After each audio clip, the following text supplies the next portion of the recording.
E a gente tem que ter um cuidado também até com alguns elementos genéricos demais ou incisivos demais, como advérbios de sempre, nunca, às vezes talvez, se ele indica a certeza dentro do texto. Então tem sempre que voltar para o texto e verificar esses advérbios que geram ali uma noção genérica ou uma noção muito exata e não necessariamente é tão exato assim, ou todas as vezes, sempre ou nunca isso acontece. Então, às vezes uma questão ou outra, uma alternativa ou outra está tão próxima que aí ele coloca um elementinho só para alterar e esse elementinho faz uma mudança gigantesca na sua resposta. E isso pode Uma palavrinha pequena, né? O sempre. Nas exatas, esse tipo de distrator é mais comum. Tá. É mais comum. Distrator que coloca um sempre, um nunca, um pode ser que...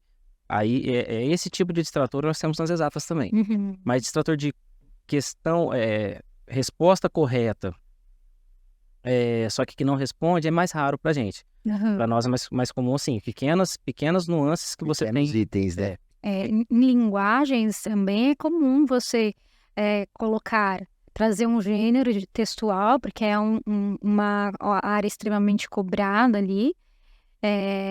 Esse gênero faz uso de certa função de linguagem, ele conceitua corretamente essa função de linguagem, mas não faz o link com como essa função de linguagem é utilizada dentro do texto e o enunciado pede. Então, assim, sempre se pautar para o comando do enunciado, porque o comando do enunciado, em linguagens, em humanidades, que vai te levar à resposta mais adequada, né? Gente, eu acho a prova de humanidades e de linguagem muito mais difícil que a de exatas. É muito difícil. Depende da perspectiva, né? São muitos detalhes. De ponto de vista. A nossa é muito mais objetiva.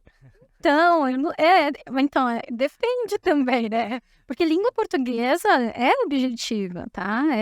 Tem estruturas bem lógicas ali. Algumas não, mas tem. Gramática é lógica também. Sem dúvida. Gramática e matemática. Não, mas as humanidades nem tanto. As humanidades são mais... Não, a prova de humanidades, ela tem esses... Porque humanidade é subjetiva. Porque o ser humano... O ser humano Não tem como, né? Então, sociologia, cara, isso dá comportamento de sociedade que é mais complexo que isso. Não, e é maravilhoso. Eu gosto muito de humanos. Assim, eu realmente sou amante mesmo de principalmente sociologia e filosofia. Eu gosto muito.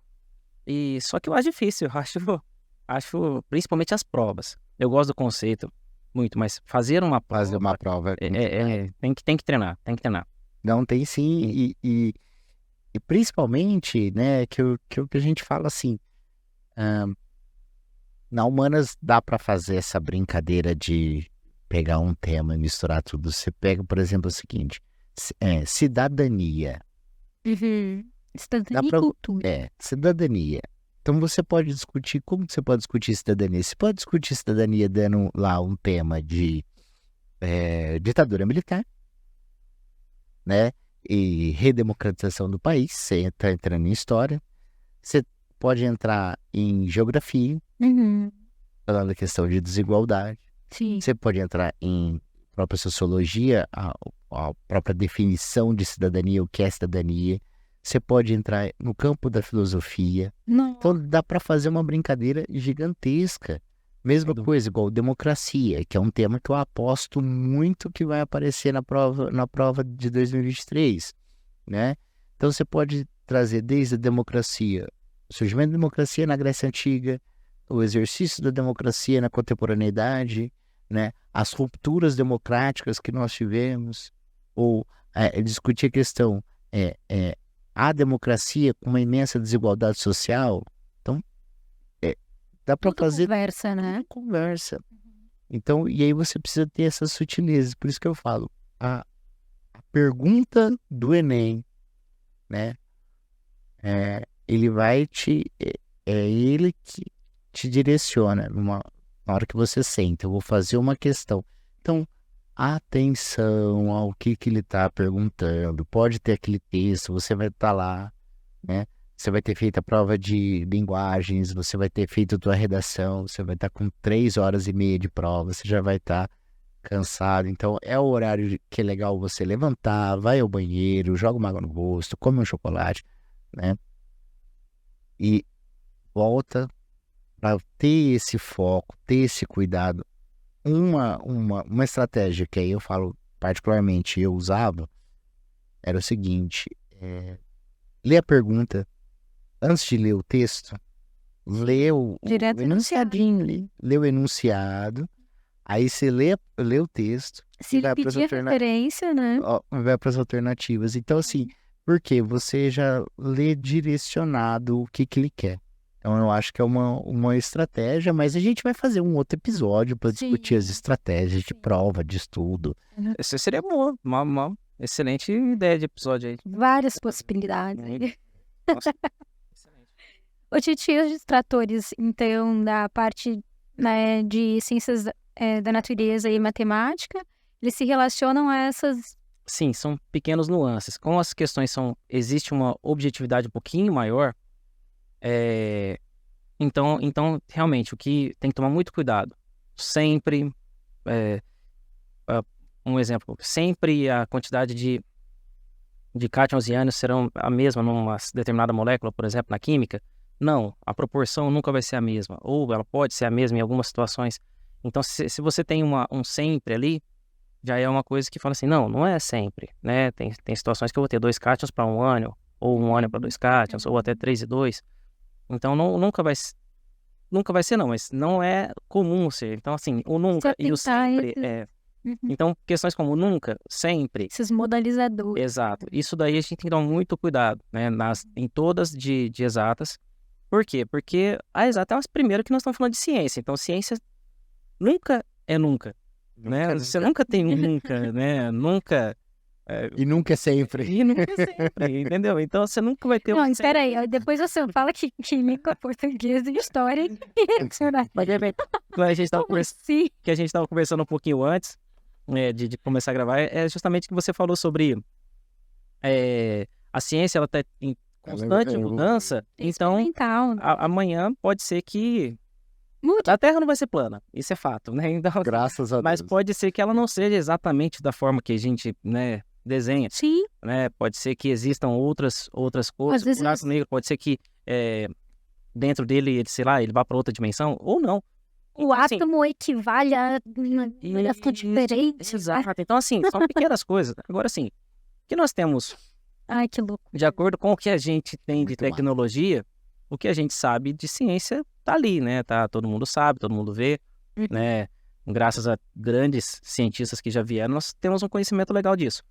Só que tem que tomar muito cuidado com o sempre e o nunca. Tá. As provas sempre e nunca. Os nossos distratores são baseados sempre nessas questões de generalidade. Sempre que generalizou demais, não é. Por mais que o contexto esteja correto, toma cuidado. Por mais que o contexto esteja correto, igual você falou, pode ser que a questão não está errada. Mas ele... Só que aquela construção... Exato. Se tem algum exagero. Toma muito cuidado com exageros ali nas respostas. Eu só vou sair um pouquinho da curva, porque tem uma questão que sempre eu sou cobrada, né? Quando a gente fala de tema de redação. Gabi, que tema que você acha que vai cair? Chega agora o segundo semestre, nós, professores de redação, somos sempre questionados, né? Começa o segundo semestre e todo mundo começa a ficar mais preocupado, né? Você ativa sua bola de cristal, começa a produzir efetivamente, né, a redação do segundo semestre, e aí eu tenho que pegar uma bola de cristal. É claro que é muito importante a gente tomar um cuidado com vozes que generalizam ou que indicam, nossa, tá lançando muita notícia de tal coisa que agora... Então, estão falando por aí, no vídeo tal, assistir ao vídeo tal, professora, e estão falando que vai cair esse tema. Então, aí todo mundo começa a falar que vai cair esse tema específico, a gente tem que dar esse tema em sala de aula, porque vai cair esse tema tal, porque no vídeo de alguma pessoa falou que o INEP postou na página sobre isso. Gente, a gente tem que tomar muito cuidado com isso, né? Se são coisas atuais, se são questões atuais, tudo pode ser, né? O importante é a gente estar antenado, é a gente se atualizar. E aí, de fato, perceber a constância de certas notícias, que pode ser que seja cobrado, mas isso garante alguma coisa? Não, é claro que não. Então, quando a gente fala de tema de redação, o que eu vou tirar? Eu não tenho como prever. O que eu tenho é olhar esse movimento de sociedade. E não no site. O site que publicou isso está sendo mediatizado em todas as estruturas. Caça like, né? Então, aí tem uma pessoa ou outra que faz um vídeo. Porque o INEP ou o Ministério da Educação publicou isso, ou não sei o que publicou aquilo. Então, pode ser que seja isso, ou vai ser aquilo, se prepare. Aí tem aluno que cobra, vamos fazer esse tipo de tema em sala de aula. Calma, né? Existe um estudo que nos prepara para vários temas, possíveis temas, né? Então, a gente faz isso em sala de aula para que você, mesmo que não tenha feito aquele tema em sala de aula, tenha subsídio, recursos individuais para conseguir fazer qualquer outro tipo de tema. Exatamente. Né? Então, se tranquilize, né? Porque bola de cristal a gente não vai ter, né? Para nada nessa vida, infelizmente não tem como prever. Só que a gente trabalha e estuda para que a gente consiga chegar perto, né? Você sabe que você falou uma coisa, pensando na redação, eu lembrei um fato ligado à história, né? Porque com um bom tempo, né, o pessoal sem cobrar antiguidade oriental. Inclusive até alguns sistemas de ensino aqui de São Paulo chegaram a tirar do material, né? Não tinha mais aula de Mesopotâmia, Egito. Começava já em Grécia e dali para frente. Sim, uma parte fantástica. Imprescindível. Né? E aí a gente estava falando, né? E aí, de repente, o Enem cobrou. E aí a FUVEST cobrou. Isso foi 2015, se eu não estou enganado. E aí todo mundo voltou a cobrar. E aí todo mundo foi uma correria do caramba. Então, assim, quando você tem um tema que eu falo isso em sala de aula, quando você tem um tema que fica muito tempo sem aparecer, ele tem dois caminhos. Ou ele pode ter sido esquecido, ou de repente ele pode vir com muita força. Então, qual que é a dica que a gente dá, né? Estuda. Estuda. Qual que é a dica principal?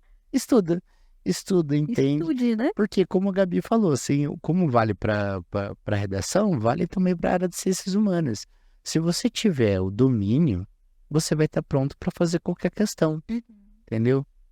E lembrando sempre que o que, a maioria das vezes, o que atrapalha os alunos é mais o nervosismo do que o conceito em si. Mas eu tenho uma observação a respeito desse contexto.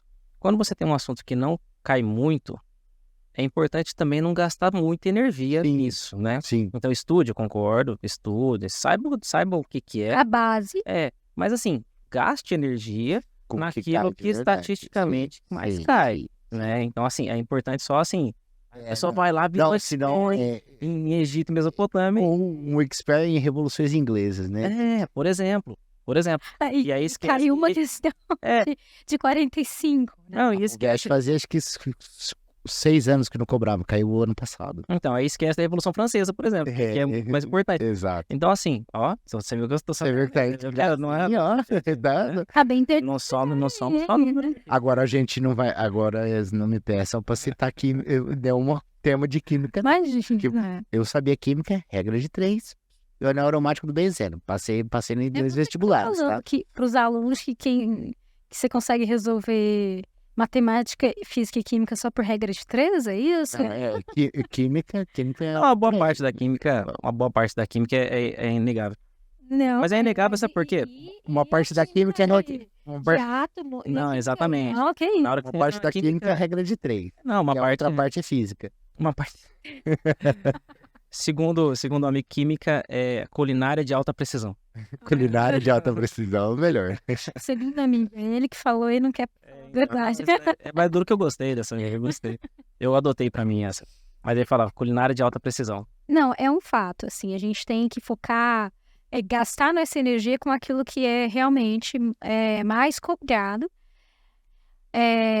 Eu também concordo com isso. Eu penso que não dá para você gastar energia, por exemplo, com. Você precisa saber, mas você precisa entender que isso cai menos. Ah, eu vou ser cobrada por barroco no Enem. A chance de cair é menor, e quando cai, de 45 questões, você vai ter uma questão. Sim. Aí fala, esse ano cai vários, né? As questões do barroco. Aí vira meme. Aí Aí vira um corte, vira meme. vai cair barroco, aí cai, né? Mas a ideia aqui é que a gente, então cai mais período contemporâneo, contemporaneidade, em movimentos literários, em períodos literários. Então foca nisso, cai mais modernismo, primeira e segunda geração. Não, igual em... Mas não deixa de estudar. Sim, igual matemática, por exemplo, cai pouquíssimas matrizes, por exemplo. Matriz é uma coisa que cai pouco, cai mais em outros vestibulares. No Enem não cai muito. Mas cai uma, duas, então assim, é importante. Bom, quando cai, porque são 45 questões de matemática, então assim, a quantidade de questões é muito grande. Só que foca um pouco mais em equações de primeiro grau, equação de segundo grau, bastante geometria, sabe? Aquelas funções, aquelas fórmulas de trigonometria muito... Não cai, que trigonometria mais avançada no Enem não cai. Então, o Enem foca ali, geometria básica, principalmente geometria do triângulo. Triângulo é tudo na geometria. Bom e velho Pitágoras. Pitágoras. E assim, o mais importante, né? Nós estamos falando de Enem, só voltando, né? Sim. Porque quando a gente entra em outras bancas, como a FUVEST, a VUNESP, que vai fazer vários vestibulares, né? Como da FAMEMA, da FAMERP, da própria Unesp. Quando a gente se adentra a outros vestibulares, a gente tem um recorte totalmente diferente. Então, a FUVEST é muito diferente do Enem ainda, mesmo que ela mude para uma estrutura mais interdisciplinar. A Unesp, a VUNESP, ela é uma prova diferente. Então, a gente hoje falamos de Enem, e o nosso próximo episódio são dessas estaduais. E aí a gente vai tentar até traçar um paralelo de comparação ali, né? Fazer um comparativo entre essas provas, né? Sim. Eu acho que dificilmente a FUVEST vai chegar ao ponto de interdisciplinaridade como o do Enem, por exemplo. Eu também. Se for coisa de 5 anos, de pequenas mudanças até chegar lá. Acho que é muito raro uma mudança nos próximos poucos anos. E entra muito a questão, por exemplo, é o seguinte, você tem temas, né, como você está falando, Thiago e a Gabi também, você tem temas que são mais evidentes, né? Então, a tua fala, Thiago, ela é essencial, porque assim, você não vai gastar energia com algo que quando cai muito pouco. Isso é ótimo. E eu gosto muito daquela... nós estamos falando de Enem. Até porque entra no TRI também. E essas questões caem muito pouco, elas vão ter... São do grau de dificuldade elevado. Então, e aí, consequentemente, a questão da pontuação que você explicou para nós. E é muito assim, eu tô indo prestar o Enem. Então, como eu estudo pro Enem é o mesmo jeito que eu estudo para a FUVEST? Não é. São bancas diferentes. São bancas diferentes.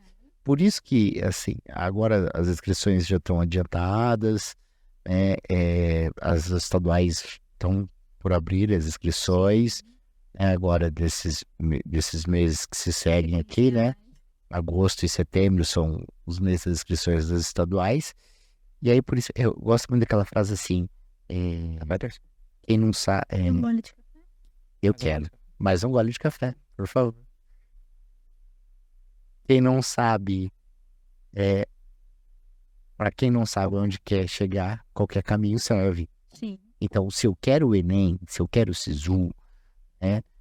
Então, se eu quero ProUni, eu tô aqui, então eu tenho que me preparar com essa condição, sabendo que, por exemplo, vai abordar esses temas. Então, eu tenho que ter esse foco. Então, por isso que é legal que a gente falou das provas anteriores. E assim, o Enem também te coloca dentro de uma USP, também te coloca dentro de algumas estaduais. Agora com mais vagas. Mais vagas. Né? Então, assim... Os mais relevantes. Então, hoje o Enem, ele tem essa quantidade de pessoas inscritas porque, às vezes, o seu sonho também é entrar numa USP e você pode ter esse sonho realizado através do Enem. E não necessariamente de um vestibular como a FUVEST. Não, e nós estamos falando muito aqui para São Paulo, mas o Enem agora viabiliza a entrada nas estaduais de outros estados também. É verdade. Então, nas estaduais de Passos, por exemplo, eu acho que é só Enem hoje em dia. Acho que Minas é quase todos só Enem. Boa parte. A boa parte não tem mais vestibular próprio. Então, o que ficou muito bom também. É o UEL, no Paraná, o EM. O ENG. Das estaduais, né? Sim, nas estaduais do Brasil todo. Sim. Então, realmente, hoje a porta de entrada mais ampla e que mais acessível é o Enem, sem dúvida nenhuma. E falando em acessibilidade, né, a gente até chega a falar, né, discutir sobre esses vestibulares, eles são, isso já é uma questão para um podcast mais amplo, né, mas esses grandes vestibulares, assim como o Enem, o Exame Nacional do Ensino Médio, eu vejo que há um movimento deles se tornarem mais democráticos. Hoje a gente fala de cotas com tranquilidade, a gente amplia. A Unicamp é uma universidade, por exemplo, que tem uma questão com cotas muito legal. Então, existe uma entrada diferenciada hoje, então isso já é discutido, já é implementado. O Enem hoje tem um SISU que traz aí uma acessibilidade maior às universidades públicas ou para qualquer faculdade de ensino superior, aí, seja pública ou privada, através do SISU do ProUni, né? O FIES, mas a gente ainda encontra uma dificuldade dele ser realmente democrático. É um funil, né? A gente está falando de 18% ainda, né? Muito pouco. Então, acho que é algo até para outros podcasts, né? Ou outros episódios aí. Porque falar, né, de inclusão não é só falar de cota, é falar de cuidar da escola pública antes do ensino superior. Da escola pública, distribuir renda, ter políticas que favoreçam a permanência, né? Que muitas vezes o jovem chega na universidade cheio de sonhos, conseguiu o processo difícil, mas às vezes por condição financeira mesmo. Não consegue se manter. Sim. Então, se manter na universidade não é um passo fácil. E continuar combatendo discursos de ódio, preconceitos, né? Porque se a gente fala de inclusão em todas as esferas, em universidade, em mercado de trabalho, isso precisa ser debatido. Com certeza. Né? Isso precisa ser mudado, né? Não só debatido, mas isso E precisamos chegar no mínimo numa condição da vizinha Colômbia, que você falou, pelo menos no mínimo chegar no ponto de 40% dos jovens ingressando. Com o nível de universidade que nós temos, porque o nível das nossas universidades é um nível excelente, né? Em tudo que ela traz, né, para o país, né? De pesquisa, de formação, de ciência ali. Não, desenvolvimento econômico. Você não tem sem investimento em tecnologia, em educação, que por sua vez gera desenvolvimento tecnológico. Então, você não vai ter desenvolvimento econômico sem desenvolvimento de educação e tecnologia, ciência e tecnologia. Para ter ciência, quem que faz ciência? É a universidade. Não tem jeito. A academia, não tem. Né? É igual... Não vamos polemizar, mas vamos polemizar sempre. É a função da área de pesquisa. Né? Por exemplo, se você vê, desenvolvimento da vacina de Covid, né?